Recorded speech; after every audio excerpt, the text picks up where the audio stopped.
मेरा सौतेला बाप मेरी शादी नहीं होने देना चाहता था। इसलिए शादी वाले दिन मुझे बेहोश कर हाथ पांव बांधकर अंधेरे कमरे में बंद कर दिया। और आधी रात को जब वो मेरे कमरे में आया तो मेरी चीख निकल गई, क्योंकि उन्होंने मेरे साथ, मैं अपने पापा की लाडली थी, लेकिन जब मैं 10 साल की थी तभी मेरे पापा हमें छोड़कर दुनिया से चले गए। उसके बाद मेरी मम्मी ने दूसरी शादी कर ली, लेकिन मैं नहीं चाहती थी कि मम्मी दूसरी शादी करे। परंतु अकेली औरत, वो भी एक बेटे के साथ, सब सोचकर मेरी मम्मी ने शादी कर ली। मुझे मेरा सौतेला बाप बिल्कुल पसंद नहीं था। मैं कभी उन्हें पापा नहीं कहती थी। मैंने कितनी बार कहा कि अब यही तुम्हारे पापा हैं। यही सच है, लेकिन मैंने मानने से मना कर दिया, क्योंकि मेरे लिए तो मेरे पापा हमें छोड़कर जा चुके थे। मेरी नज़रों में यह आदमी सिर्फ मेरी माँ का पति था, वो भी दूसरा। मम्मी की शादी के बाद उन्हें एक बेटा भी था, जो अपना बिजनेस करता था, इसलिए ज़्यादातर घर से बाहर ही रहता था। मेरे सौतेले पिता जब भी मेरे पास आने की या बात करने की कोशिश करते तो मैं वहाँ से उठकर चली जाती। समय के साथ सब ऐसे ही चलता रहा। फिर मेरी मम्मी ने परेशान होकर मुझे मामा के घर छोड़ दिया और मैं वहीं से अपनी पढ़ाई करने लगी। अब ज़्यादातर मैं मामा के घर पर ही रहती थी और पढ़ाई करते करते ही मुझे एक रोहन नाम के लड़के से प्यार हो गया। रोहन हमारे पड़ोस में नया नया रहने आया था। कुछ महीनों में ही मैं उससे प्यार करने लगी थी और रोहन से शादी करना का मन बना लिया था। वो मुझसे उम्र में कुछ साल बड़ा था, लेकिन प्यार उम्र कहाँ देखती है। मैंने अपनी माँ से रोहन के बारे में बात की। माँ ने अनुमति दे दी और रोहन को घर पर मिलने बुलाया। रोहन का इस दुनिया में और कोई नहीं था, इसलिए वह खुद ही हमारे घर पर शादी की बात करने आया। मुझे बस अपनी माँ की रजामंदी चाहिए थी। पिता से मुझे कोई मतलब नहीं था। लेकिन जिस समय रोहन घर पर आया तब वो भी वहीं थे। माँ को रोहन पसंद आ गया। मैं तो खुशी से झूम रही थी। फिर रोहन वापस चला गया और मम्मी भी कुछ काम से बाहर चली गई। मैं घर में अकेली थी कि तभी चुपके से मेरा सौतेला बाप पीछे से आकर मुझसे बोला कि तुम उस लड़के से शादी नहीं करोगी। मैंने कहा, आपसे किसी ने इजाज़त मांगी? अपनी सलाह अपने पास रखिए और यहाँ से चले जाओ। जब वो नहीं गए तो मैं ही वहाँ से उठकर जाने लगी। लेकिन तब मेरी रूह कांप गई जब मेरे पिता ने जोर से मेरा हाथ पकड़ लिया और फिर कहा, मैंने बोला ना, तुम शादी नहीं कर सकती। इस बार उनकी आंखों में जैसे अंगारे दहक रहे थे। मैंने कहा, मेरा हाथ छोड़ो और मुझसे दूर हटो, लेकिन वह हटने को तैयार नहीं थे। फिर बहुत मुश्किल से मैं खुद को छुड़ाकर दौड़ते हुए अपने कमरे में गई और दरवाज़ा बंद कर लिया। जब माँ आई तब मैंने दरवाज़ा खोला और उनसे कहा कि तुम्हारा पति मेरे साथ बदसलूकी कर रहा था। माँ ने कहा, अपना मुंह बंद रखो, कुछ भी उनके बारे में मत बोलो, वो हमेशा तेरी भलाई चाहते हैं। यह सुनकर मेरे पैरों तले से ज़मीन खिसक गई, क्योंकि माँ की आंखों पर तो अपने पति के प्यार की पट्टी बंधी थी। उसी रात मेरी माँ मुझसे आकर बोली कि यह राजन सही है, सही तो है, मतलब तू उसे अच्छे से जानती तो है। मैं तुरंत समझ गई कि मेरे बाप ने ही माँ को भड़काया है। मैंने कहा, माँ, कमी रोहन में नहीं बल्कि तुम्हारे पति की नीयत खराब हो गई है। वो मेरी शादी नहीं होने देना चाहता, लेकिन मैं सिर्फ रोहन से ही शादी करूँगी। मेरा मन माँ अब अच्छे से भाप चुकी थी, इसलिए हमारी शादी का दिन तय हो गया। घर में तैयारियां शुरू हो गई। मैं बहुत खुश थी। इन सब में मेरा सौतेला बाप बहुत बेचैन था। उसके चेहरे पर गुस्सा और बेचैनी साफ दिखाई दे रही थी। ऐसा लग रहा था उसके मन में कुछ चल रहा है और वो बिल्कुल नहीं चाहता कि मेरी शादी हो। आखिर दुनिया में कौन ऐसा बाप होगा, लेकिन वह मेरे पिता नहीं थे। आखिरकार शादी का दिन आ ही गया। सुबह सुबह मैं अकेली छत पर रोहन से फ़ोन पर बात कर रही थी।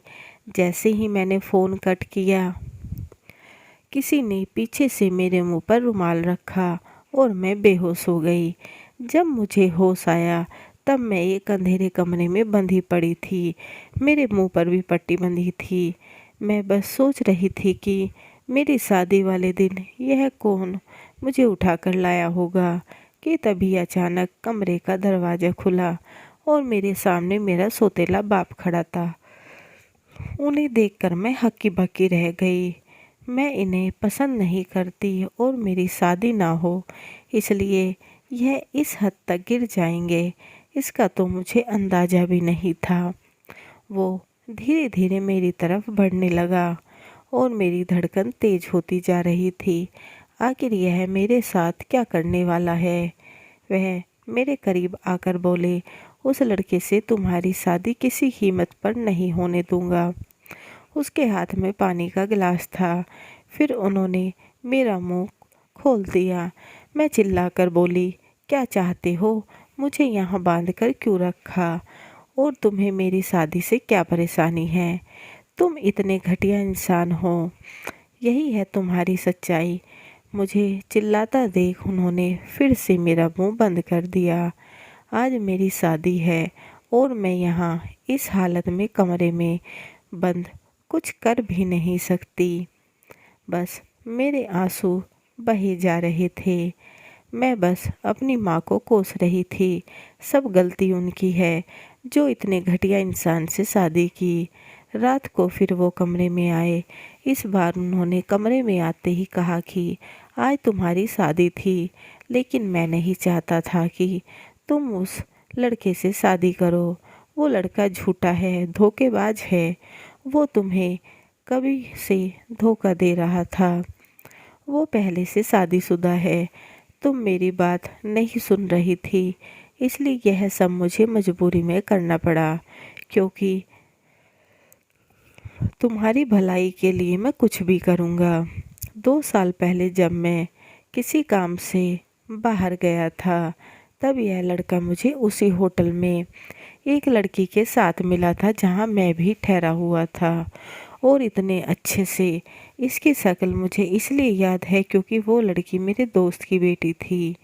तो उस समय मैंने उससे बात की थी। तब भी वो चुपचाप चोरों की तरह मुंह छिपा रहा था।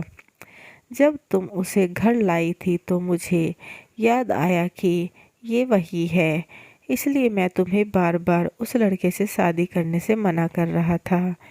मैं जानता हूँ तुम मुझे अपना पिता नहीं मानती, लेकिन मैंने तुम्हें हमेशा अपनी बेटी माना है और मैं वही करूँगा जिसमें तुम्हारी भलाई हो। फिर चाहे तुम मुझे कितना भी गलत समझो या बद्दुआ दो, उस लड़के की हकीकत सुबह तक तुम्हारे सामने आ जाएगी। तब तक तुम इस कमरे में ही बंद रहोगी। इतना बोलकर वो कमरे का दरवाज़ा बंद कर चले गए। सुबह होते ही वापस आए। इस बार साथ में माँ भी थी। माँ ने आते ही मेरी रस्सियाँ खोली।